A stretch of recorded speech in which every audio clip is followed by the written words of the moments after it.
या देवी सर्वभूतेषु शक्तिरूपेण संस्थिता नमस्तस्यै नमस्तस्यै नमस्तस्यै नमो नमः। जय माता दी। चैत्र नवरात्रि कथा श्रृंखला में आपका सबका स्वागत है। आज चैत्र नवरात्रि का 7वां दिन है और इस दिन माता कालरात्रि की पूजा अर्चना की जाती है। जैसा कि उनके नाम से ही इंगित है कि देवी कालरात्रि का स्वरूप अत्यंत भयंकर है। उनका वर्ण रात्रि के समान काला है, क्योंकि इस देवी का प्राकंड्य दैत्य का वध करने के लिए हुआ था। इसलिए इनका ये स्वरूप इतना प्रलयकारी है। लेकिन ऐसा क्या कारण था कि देवी जगदम्बा को ऐसा स्वरूप धारण करना पड़ा? तो चलिए आज चैत्र नवरात्रि के 7वें दिन माँ कालरात्रि की एक पौराणिक कथा का श्रवण करते हैं। शुंभ तथा निशुंभ नामक 2 दैत्य भाई ब्रह्मा जी को प्रसन्न करने के लिए घोर तपस्या में लीन हो चुके थे। 10,000 वर्षों के बाद जब ब्रह्मा जी प्रसन्न हुए और उन दोनों भाइयों को वरदान मांगने के लिए कहा, तो उन्होंने भी महिषासुर जैसा ही कुछ वरदान मांगा। पहले तो इन दोनों ने अमर होने की इच्छा प्रकट की, लेकिन जब ब्रह्मा जी ने कहा मैं इस वरदान को देने में सक्षम नहीं हूँ, तो इन दोनों ने ये वरदान मांगा कि वे किसी भी पुरुष के हाथों मृत्यु को प्राप्त न हो। स्त्री को शक्तिहीन जानकर शुंभ तथा निशुंभ ने ये वरदान मांग लिया कि कोई स्त्री ही उनका सर्वनाश कर सकती है। वास्तव में उन्हें किसी भी स्त्री से किंचित मात्र भी भय नहीं था, लेकिन अब उनकी ये धारणा भी कुछ समय में गलत साबित होने वाली थी। ब्रह्मा जी ने उन्हें तुरंत ही ये वरदान प्रदान कर दिया, जिसके फलस्वरूप उन्होंने तीनों लोकों में त्राही त्राही मचा दी। सभी देवी देवताओं को स्वर्गलोक से बाहर फेंक दिया।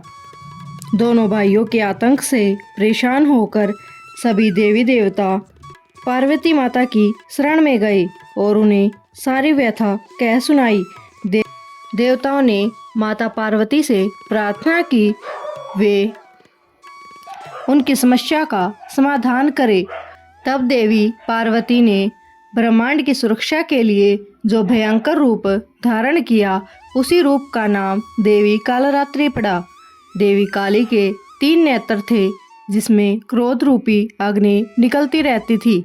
जब शुंभ और निशुंभ को देवी कालरात्रि के प्रकट होने का समाचार मिला, तो उन्होंने सबसे पहले अपने सेवकों चंड और मुंड को देवी से युद्ध करने के लिए भेजा।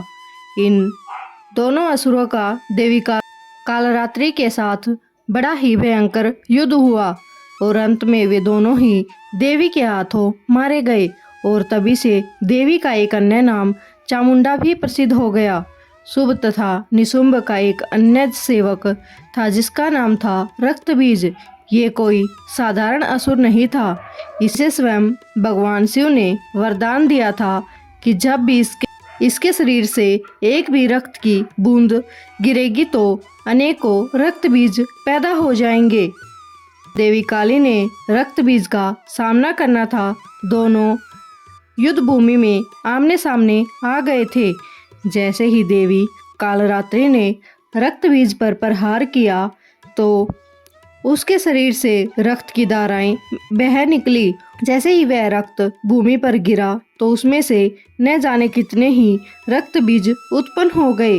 इन असंख्य दैत्यों से युद्ध करने के लिए देवी ने अपने स्वरूप का भी विस्तार किया।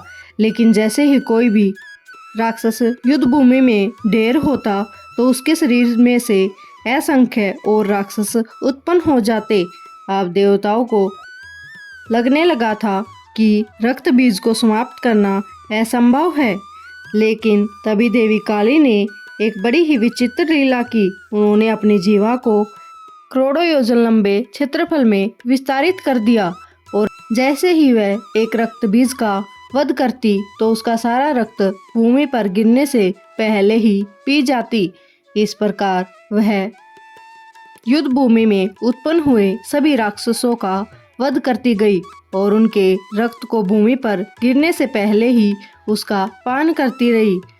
अब केवल वास्तविक रक्त बीज ही युद्ध भूमि में अकेला रह गया। देवी काली ने उसका भी सिर धड़ से अलग कर दिया और उसके संपूर्ण रक्त को पी लिया और इस प्रकार रक्त बीज मारा गया। अब इसके पश्चात सुम तथा निसुम को देवी काली से युद्ध करने आना ही पड़ा। कई दिनों के भयंकर युद्ध के पश्चात देवी कालरात्रि ने दोनों का वध करके भौतिक जगत को राक्षसों के ताप से मुक्त कर दिया और देवताओं को पुनः स्वर्गलोक प्रदान किया। देवी काली का रूप बड़ा ही विचित्र है। उनकी 4 भुजाएं हैं और 3 नेत्र हैं। उनके होठ लंबे हैं और कान कर्णिका के पुष्पों के समान हैं। उनकी केश रात्रि फैली हुई है। उनका शरीर तेल से युक्त है और वे कांटों के समान आभूषण पहनती हैं। वे अपने बाएं पैर में चमकती हुई लोह लत धारण करती हैं। उनकी सवारी गर्दफ यानी गदा है। उनके एक हाथ में तलवार और दूसरे में वज्र है। उनका तीसरा हाथ अवह मुद्रा में और चौथा हाथ वर मुद्रा में है। आज नवरात्रि के 7वें दिन देवी कालरात्रि की पूजा अर्चना के लिए एक वेदी पर माता का विग्रह अथवा चित्र स्थापित कर सकते हैं। उन्हें कुमकुम तथा रोले लगा सकते हैं और माता की पूजा में केवल लाल रंग के पुष्पों का ही प्रयोग किया जाता है। ऐसा माना जाता है कि माता को नींबुओं की माला और गुड़हल के फूलों की माला भी पहना सकते हैं। समक्ष तेल का दीपक प्रज्वलित कर सकते हैं और ऐसा माना गया है कि माता को गुड़ व गुड़ से बने व्यंजनों का ही भोग लगाना चाहिए। इस दिन आप उनके मंत्रों का उच्चारण करके माता को प्रसन्न कर सकते हैं। इस प्रकार चैत्र नवरात्रि के साथ आप विभिन्न माता कालरात्रि की पूजा उपासना भी कर सकते हैं। वैसे तो हमारे देश में देवी काली को समर्पित अनेक मंदिर है, परंतु देवी कालरात्रि का एक प्राचीन मंदिर वाराणसी की कालिका गली में स्थित है और नवरात्रि के 7वें दिन यहाँ भारी भीड़ एकत्रित होकर माता की भव्य पूजा अर्चना करती है। इस दिन माता के दर्शन से सभी मनोकामनाएं पूर्ण होती हैं। ऐसा स्थानीय लोगों का मानना है, भक्तों का मानना है कि माता कालरात्रि की पूजा अर्चना करने से अकाल मृत्यु का भय भी चला जाता है। तो ये थी चैत्र नवरात्रि के 7वें दिन देवी कालरात्रि की पौराणिक कथा। आपको कैसी लगी कमेंट में ज़रूर बताएं।